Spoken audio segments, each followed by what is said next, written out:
Bom dia, que a graça e a paz do Senhor esteja com cada um de nós nesta bela manhã de domingo, o dia do Senhor. E nós queremos dizer a você que estamos te aguardando na casa do Senhor para cultuarmos ao nosso Deus e rendermos a Ele uma adoração pura e sincera que só Ele merece. Hoje, dia 13 de fevereiro, e nós estamos aqui com a lição número 7 da nossa Escola Bíblica Dominical. Êxodo 19, de 1 a 9. Tudo que o Senhor tem falado, faremos. Após a libertação do povo de Israel da escravidão no Egito, o Senhor estabelece uma nova aliança com os descendentes de Abraão. Essa nova aliança é estabelecida no Monte Sinai, o caminho da terra prometida. A partir daquele momento, o povo de Israel nunca mais seria o mesmo. Eles seriam uma nação santa e um povo separado.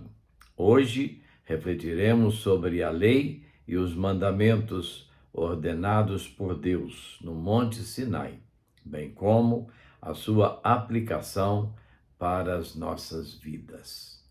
Primeiro momento, Israel, a nação santa e eleita por Deus. No Monte Sinai se consolida a eleição de Israel como nação santa e escolhida. Deus a estabelece com grandes sinais que resultam em um pacto solene. O povo de Israel, por sua vez, tem uma experiência extraordinária e um vislumbre da glória do verdadeiro Deus, o qual estabelecera uma aliança com seus antepassados. A partir da experiência no Monte Sinai, Israel se torna a nação sacerdotal e separada de todas as outras nações e povos, a fim de ser primeiramente instruída na verdade de Deus, para depois, finalmente, levar a luz a todas as nações. Até então, Deus ainda não havia comunicado nenhuma lei diretamente. Logo, o tratamento de Deus para com o povo da aliança se baseava quase que totalmente por meio de sua graça. A partir desse momento solene, no Sinai, o Senhor celebrou uma aliança com o seu povo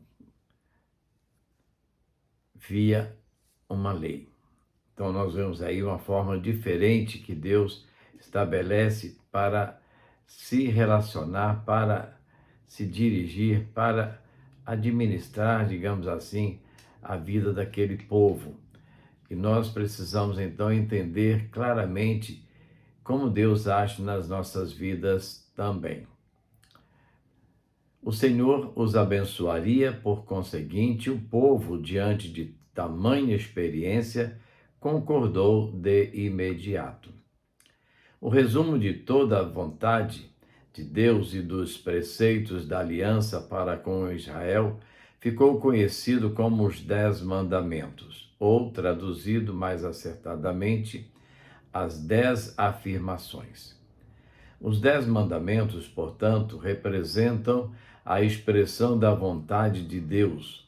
São leis morais universais que valem para todos os seres humanos, em todos os tempos, desde aquela antiga comunidade agropastoril de Israel, no passado, até nossa sociedade cosmopolitas, no presente. Posteriormente, foi acrescentada a lei civil, onde foram também estabelecidas penalidades, assim como instruções para sua execução. Essas leis também são chamadas de Lei de Moisés, a lei, e algumas vezes a lei de Deus. Segundo momento, propósitos da lei e os 10 mandamentos. Para que possamos entender melhor a lei e os 10 mandamentos, precisamos nos reportar à aliança eterna de Deus com Israel, através de Abraão, o pai daquela grande nação. Gênesis 15. Naquele momento, Deus fez-lhes promessas de bênçãos e possessão de terra de Canaã. Por conseguinte, no livro do Êxodo, Deus estabelece os fundamentos legais da nação de Israel. Assim, o Senhor acrescentou à aliança com Abraão a lei mosaica. Podemos observar, portanto, que a lei sedimentou os fundamentos com a antiga aliança feita com Abraão. Romanos 5:20.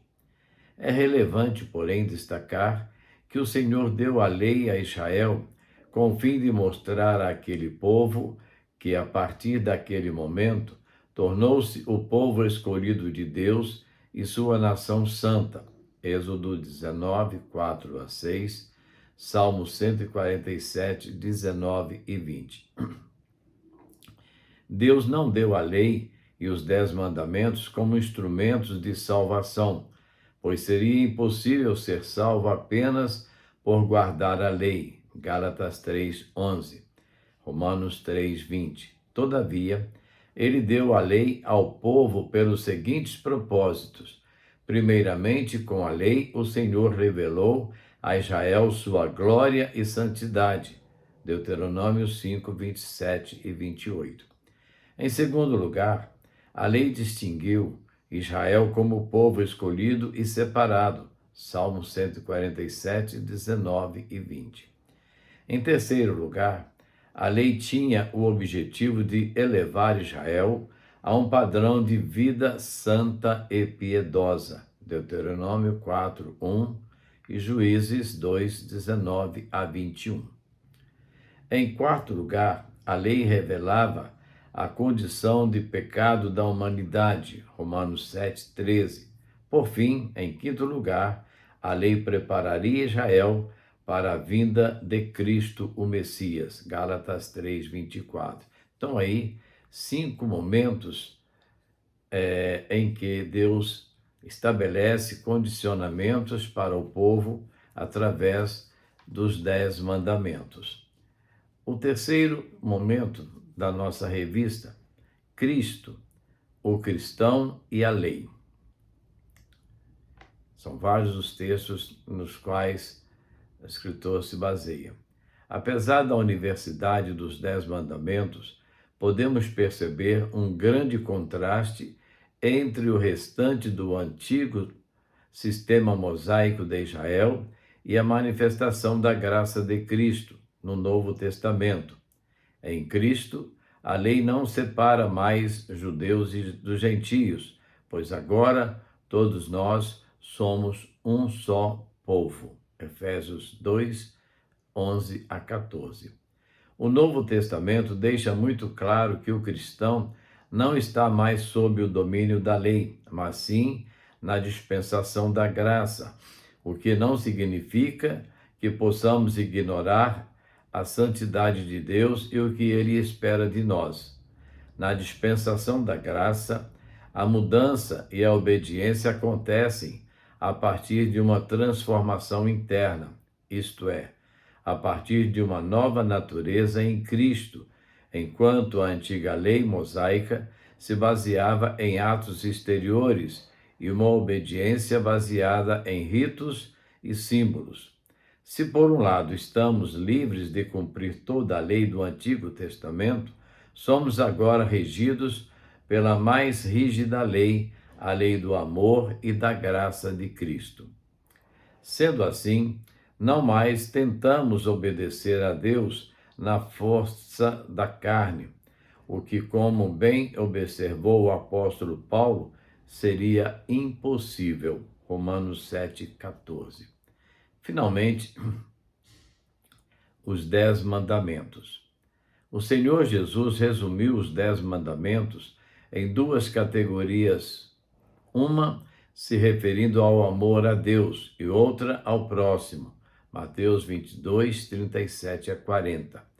Os 4 primeiros nos ensinam a amar a Deus e os outros nos ensinam a amar o nosso próximo.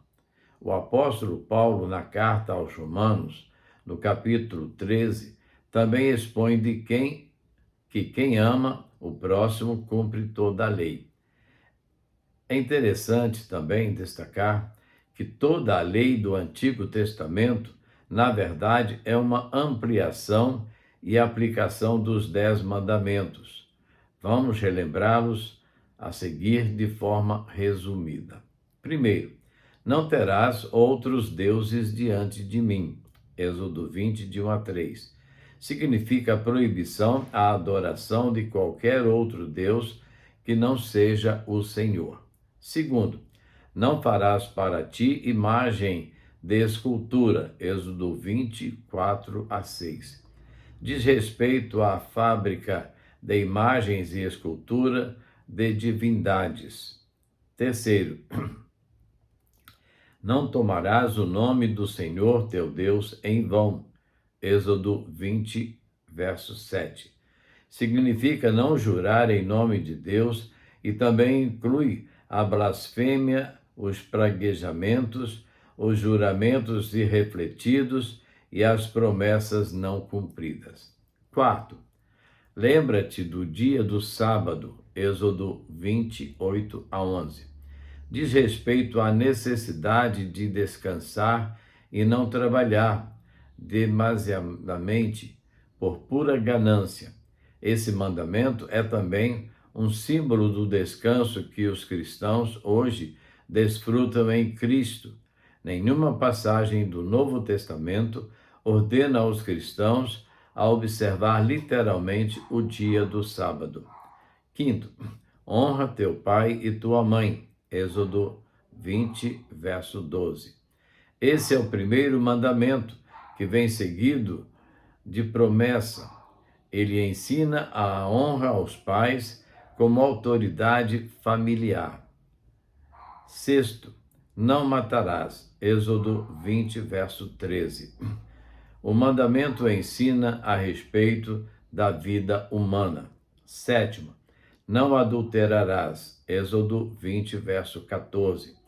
Esse mandamento ensina a respeitar o casamento e adverte contra o abuso sexual e o comportamento sexual ilícito. Oitavo, Não furtarás. Êxodo 20, verso 15. Ensina o respeito à propriedade particular. Nono, não dirás falso testemunho. Êxodo 20, verso 16. Ensina a respeitar a reputação dos outros. Décimo, não cobiçarás. Êxodo 20, verso 17. Mostra o pecado de desejar qualquer coisa a qual Deus não tenha nos concedido. Então nós temos aí instruções que foram dadas naquele tempo para o povo de Israel, mas que prevalecem valendo para os nossos dias, nos nossos tempos. E, finalizando a lição, para pensar e agir. Após 400 anos no Egito, Deus ensinaria os israelitas a se tornarem seu povo especial. Em uma nação abençoada, como é importante obedecer a Deus, pois o Senhor tem sempre os melhores planos para cada um de nós. Segundo, no tocante às leis de Deus, a essência está na obediência plena. Logo, não podemos escolher quais ordens devemos obedecer. Pelo contrário, nós nos submetemos à vontade de Deus exatamente porque Ele é Deus. Terceiro, porque a lei foi dada por intermédio de Moisés. A graça e a verdade vieram por meio de Jesus Cristo, João 1,17. Refletindo acerca desse versículo, há um contraste entre lei e graça. Isso não significa que o cristão possa agir sem a lei e ignorar as exigências santas de Deus. Nós temos que obedecer a Bíblia no seu todo, não apenas somos do Novo Testamento, não, nós somos crentes que devemos obedecer a Bíblia, a palavra de Deus, de Gênesis a Apocalipse. Por quê? A Bíblia, a parte do Velho Testamento, não foi abandonada, não foi substituída, apenas acrescentou-se no tempo de Cristo coisas que deveriam ser acrescentadas, e assim formando um todo. Não vamos dizer uma complementação, mas um novo tempo para nós que estamos sujeitos a obedecer todo o ensinamento da palavra de Deus. Portanto, queridos, coloquemos em prática tudo que a Bíblia nos ensina, começando lá no início, na criação, e chegando até o último momento, quando Jesus dá a definição final para cada um de nós. Vamos orar? Nosso Deus e Pai, te agradecemos, Deus, porque Tu és um Deus maravilhoso. Te agradecemos por esta lição tão prática para a nossa vida e que nós possamos, Deus, assim, aprender a seguir os Teus ensinamentos. Somos o Teu povo, assim como lá no passado o Senhor fez do povo de Israel o Teu povo. Nós hoje somos Teu povo também. E queremos, Deus, continuar aprendendo da Tua palavra. Queremos, Deus, continuar seguindo os ensinamentos, os conselhos, os atributos e as recomendações, as decisões e as orientações que nos são dadas através da Tua palavra. Senhor, perdoa os nossos pecados e continua, Deus, a nos abençoar. Queremos agradecer pelas nossas famílias, queremos clamar pelos nossos filhos, pelos nossos netos, queremos clamar, ó Deus, pela Tua igreja, Linharé, pelo Teu povo, ó Deus, pelas famílias da Tua igreja que estão precisando dos cuidados do Senhor, ó Deus. Visita, Pai, cada família. Tu que sabes as necessidades de cada um, nós clamamos ao Senhor pela misericórdia do Senhor, que o Senhor abençoe cada família. Senhor, abençoe cada lar, cada vida. Que o Senhor restaure a saúde, a força, o ânimo de ir à Tua casa, de estar contigo, de adorar o Teu nome. Sara, ó Deus, os enfermos, fortalece os enfraquecidos e haja, ó Deus, dando descanso àqueles que estão cansados. Muito obrigado, Deus. Oramos agradecidos no nome de Jesus, sempre, sempre clamando ao Senhor. Amém? Amém. Vamos mais uma música, Bem de Manhã.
Assim, queridos, estamos chegando ao final da nossa EBD em casa, trazendo para você os ensinamentos da nossa Escola Bíblica Dominical.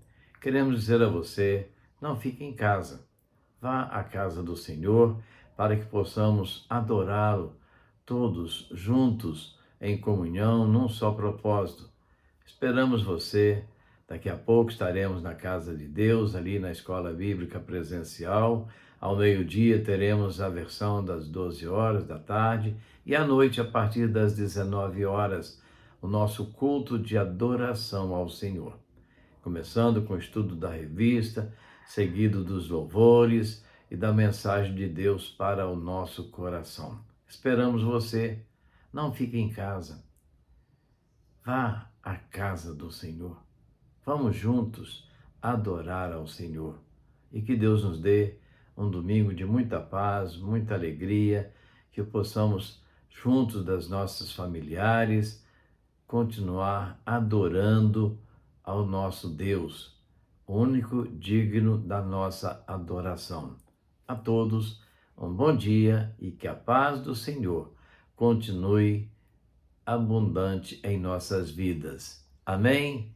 Amém. Que Deus abençoe.